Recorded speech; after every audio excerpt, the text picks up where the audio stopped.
भक्तिभावाने अमरनाथ यात्रा केली जाते। या यात्रेला गालबोट लागलंय। यात्रेदरम्यान जाळपोळ लूटमार झाल्याने येथे दहशतीचं वातावरण निर्माण झालंय।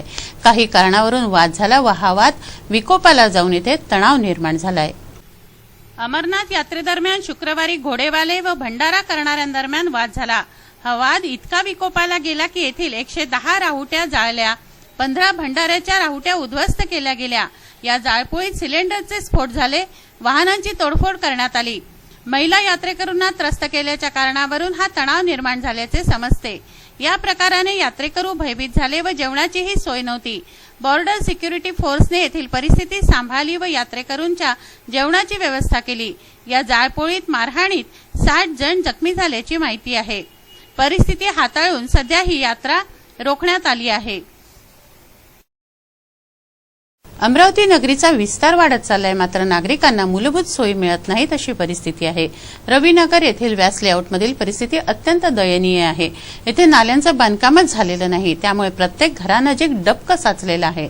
डास दुर्गंधीच्या विळख्यात व्यास लेआउट असून नागरिकांच्या आरोग्यावर प्रश्नचिन्ह लागलंय। बडनेरा विधानसभा मतदारसंघाच्या हद्दीतील व्यास लेआउटमध्ये जेथे नजर जाईल तेथे घाणीचं डबक्यांचं साम्राज्य पसरलंय। नाल्या बांधकाम झालं नसल्याने प्रत्येक घराच्या मागे व पुढे डबकं साचलेलं आहे। पावसाळ्यात हे डबकं वाढून दुर्गंध, डास यांचं साम्राज्य वाढलंय। सांडपाण्याच्या वहिवाटीची कोणतीही सोय नसल्याने नागरिक त्रस्त आहेत। येथील रहिवाशांचं आरोग्य धोक्यात आलंय। अनेकदा मागणी करूनही नागरिकांना मूलभूत सोयी न मिळाल्याने व्यास लेआउटमधील नागरिकांचा आता मनपा, नगरसेवक व आमदार या सगळ्यांवरूनच विश्वास उडालाय अशी तीव्र प्रतिक्रिया त्यांनी देऊन निवडणुकीवर बहिष्कार घालणार असल्याचंही त्यांनी सांगितलंय। बडनेरा मतदारसंघातील ज्या परिसराची आपण पाहणी करतो त्या परिसरात सर्व दूर जिकडे आपण जाऊ, जिकडे नजर टाकू तिकडे घाणच घाण, सांडपाण्याचा निचरा असल्यानं ते पाणी नागरिकांच्या घरात घुसतंय। त्यात विषारी प्राण्यांचा उपद्रव सुरू झालेला आहे अशी एकंदरीत परिस्थिती पाहायला मिळाली आहे। ही परिस्थिती बदलणे अत्यंत गरजेची आहे। महानगरपालिकेने या समस्येकडे लक्ष देणं गरजेचं आहे। संबंधित वार्डातील नगरसेवकांनी या परिसराकडे लक्ष देणं गरजेचं आहे। संबंधित आमदारांनी सुद्धा या परिसराकडे, या समस्येकडे लक्ष देणं अत्यंत गरजेचे आहे। कारण की या संपूर्ण परिसरातील नागरिक फक्त एकच भाषा बोलत आहे की आमदार, नगरसेवक यापैकी एकही आमच्या अपेक्षेवर खरा उतरलेला नाही आणि तो कसा खरा उतरला नाही याचं जिवंत उदाहरण या संपूर्ण परिसरात जर फेरफटका मारला तर कुणालाही विचारण्याची गरज नाही। हे सरळ दृश्य उघड्या डोळ्यांनी आपण बघू शकतो। आपल्या या परिसरातील काही नागरिक आणखी आपल्या सोबत आहेत, आपण त्यांची प्रतिक्रिया घेऊया। दादा, हे जी समस्या आहे किती वर्षापासून आहे? हे तर लय वर्षापासून आहे। मग बरं, तुम्ही आमदाराला, नगरसेवकाला या सगळ्या लय केलं, फोन गिनं केलं, सगळं केलं, कोणी येऊन पाहत नाही ना। काय अपेक्षा होती तुमच्या आमदाराकडे? काहीच अपेक्षा नाही उडवली। अपेक्षा होती काय? काय मागणी होती? का मागणी काय? नाल्या बनवायचं, रोड बनवायचं। पूर्ण झाल्या? पूर्ण नाही झाल्या ना अजून। नाल्या रोड झाले, मग नाल्या राहिल्या ना।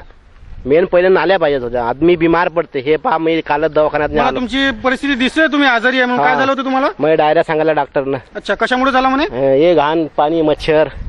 जिवंत उदाहरण बघा। या घाण पाण्यामुळे या परिसरातील नागरिक आजारी पडत आहेत। डायरियातून उठलेले एक पेशंट आपल्या सोबत आहेत, ते आपल्याला सांगताय आता पुन्हा तुम्हाला काही दिवसानंतर विधानसभा निवडणुकांना सामोरे जायचंय, मतदान करायचंय। काय अपेक्षा राहील तुमची? अपेक्षा काय राहणार आता जे काम पहिले काम करा, नंतर त्याला वोटिंग द्यायचं। म्हणजे हा जो कालावधी, या कालावधीत जर काम झालं तरच वोटिंग करायचे, ना तर वोटिंग नाही करायचं, नाही करायचं। मतदानावर बहिष्कार करणार? बिलकुल।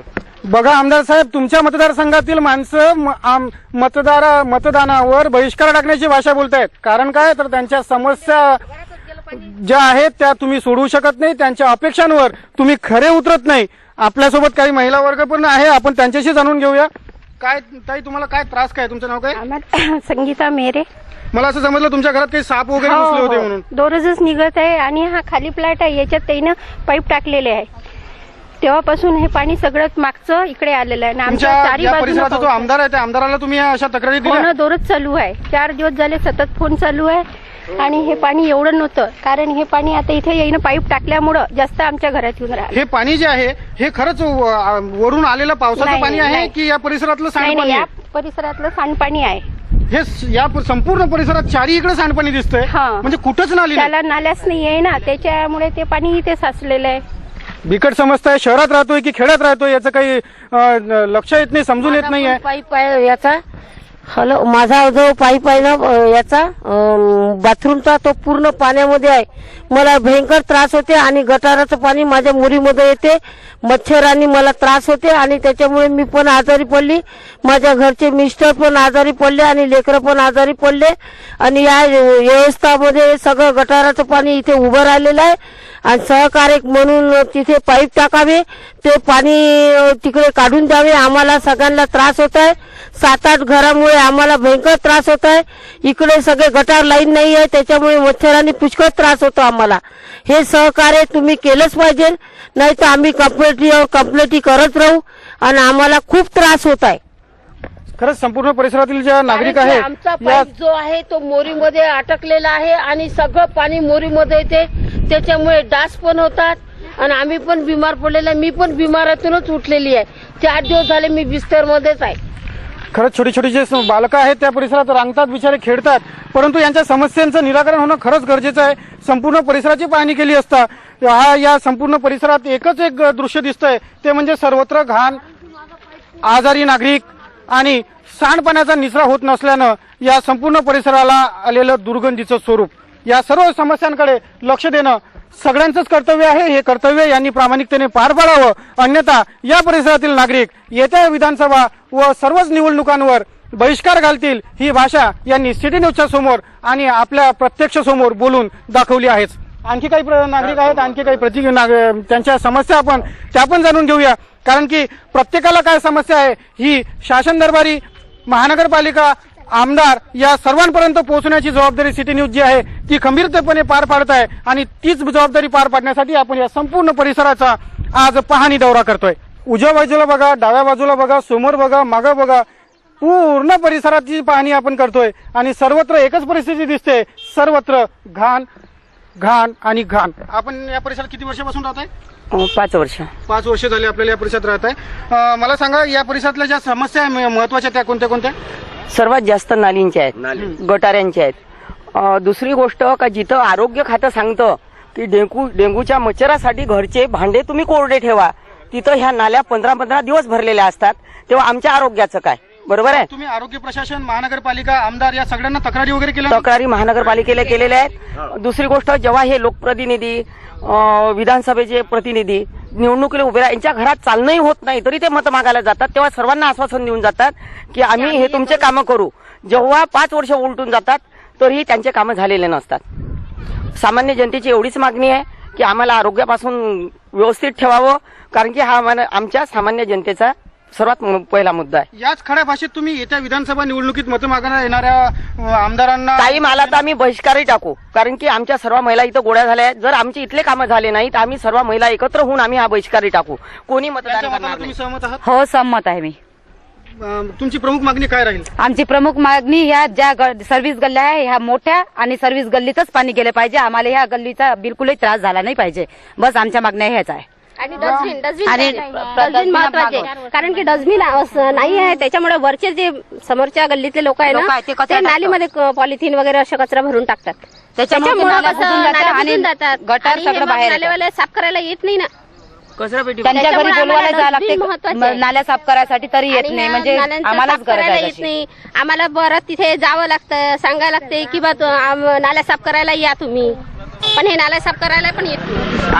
बघा, जे नागरिक सांगत आहेत, जे त्यांना ज्या समस्या आहेत त्या समस्या त्यांनी प्रभावीपणे मांडलेल्या आहेत आणि प्रभावीपणे समस्या मांडत असतानाच आपण जेव्हा सिटी न्यूजच्या टीमनं या संपूर्ण परिसराची पाहणी केली तेव्हा एक गोष्ट प्रामुख्याने लक्षात आली, जे मी वारंवार सांगतोय की या संपूर्ण परिसरात सांडपाण्याचा निचरा होण्याची व्यवस्था शून्य आहे आणि याला कारणीभूत आहे अमरावती महानगरपालिका, या प्रभागाचे नगरसेवक आणि विद्यमान आमदार साहेब.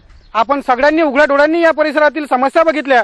याच नागरिकांनी सांगितल्याप्रमाणे तुम्ही मतं मागण्यासाठी यांच्या दरवाजापर्यंत आले, परंतु जेव्हा कामं करायची गरज आली तेव्हा मात्र तुम्ही यांच्या दरवाजाला डोळा दाखवला नाही, त्यांच्याकडे पाठ दाखवली. त्यामुळे ज्या समस्या बळावल्या आहेत, या समस्या मोठ्या होत आहेत, विकराळ होत आहेत. या संपूर्ण परिसरातून जेव्हा आपण भ्रमण करतोय तेव्हा असं खरंच वाटत नाही की मी अमरावती शहर परिसरातून फिरतोय, असं वाटतंय की मी एखाद्या ग्रामीण भागातून फिरतोय.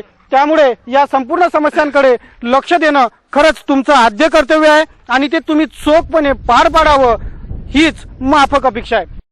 अनाथांचे नाथ असा खिताब वज्जरच्या शंकरबाबा पापळकरांना समाजाने बहाल केलाय। त्यांच्या आश्रमशाळेतील 2 जन्मांध मुलींनी 10वीच्या परीक्षेत प्रावीण्य प्राप्त केलं। या विद्यार्थिनींचा हिंदुस्थान परिवारातर्फे सत्कार करण्यात आला। शंकरबाबा पापळकर यांच्या वज्जर आश्रमशाळेतील 2 बालिकांनी 10वीच्या परीक्षेत प्रावीण्य प्राप्त केलं। याबद्दल हिंदुस्थान परिवाराच्या वतीने त्यांचा भावपूर्ण सत्कार करण्यात आला। वज्जर आश्रमशाळेतील या दोघी विद्यार्थिनी जन्मांध आहेत। नेत्रहीन असून या विद्यार्थिनींनी नेत्रदीपक यश मिळवून आपल्या जन्मजात कमतरतेवर मात केली आहे।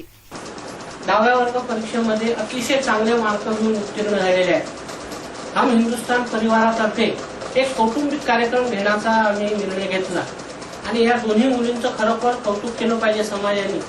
असंच आमच्या हिंदुस्थान परिवाराचं हम हिंदुस्थानी परिवाराचं एक ब्रीद वाक्य आहे। त्या ब्रीद वाक्याला धरूनच आम्ही आज सर्वजण सत्कार करण्याचा आम्ही निर्णय घेतलेला आहे।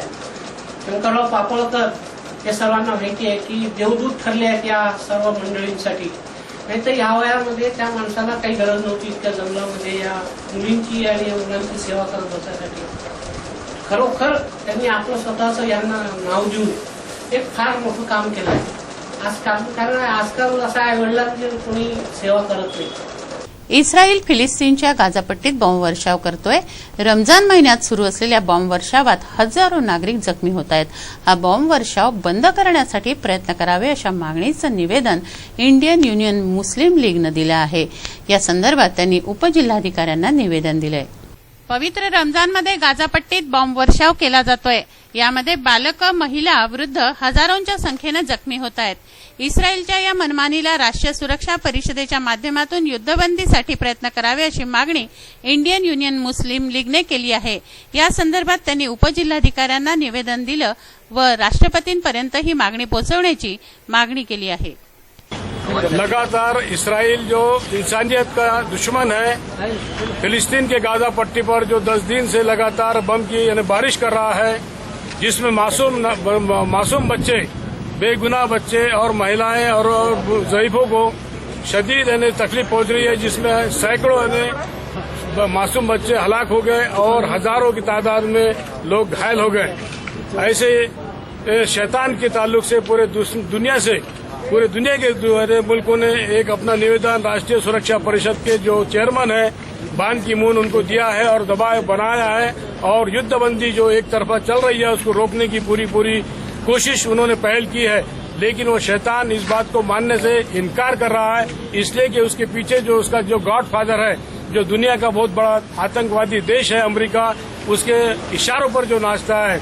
आज हमारे लोकसभा के अंदर हमारे परराष्ट्र मंत्री सुषमा स्वराज जी ने इस पर चर्चा करने और प्रस्ताव लाने के लिए मना किया था, लेकिन हमारे देश के महामहिम उपराष्ट्रपति हामिद अंसारी साहब ने संविधान की धाराओं का उल्लेख करते हुए उनको मना किया और इस पर चर्चा होगी। जब ऐवान चाहता है कि भाई किसी मसले पर अन्य प्रस्ताव पर चर्चा हो, इसलिए संविधान में उसका उल्लेख है, प्रावधान है।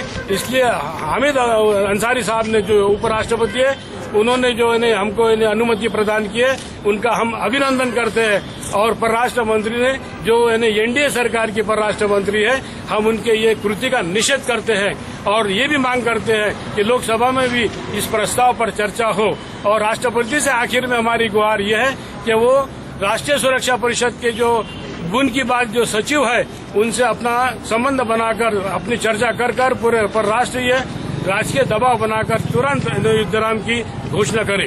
वापस ले भारत सरकार अपना करार वापस ले पार्लियामेंट में चर्चा हो, इसराइल के खिलाफ भारत के पार्लियामेंट में चर्चा हो।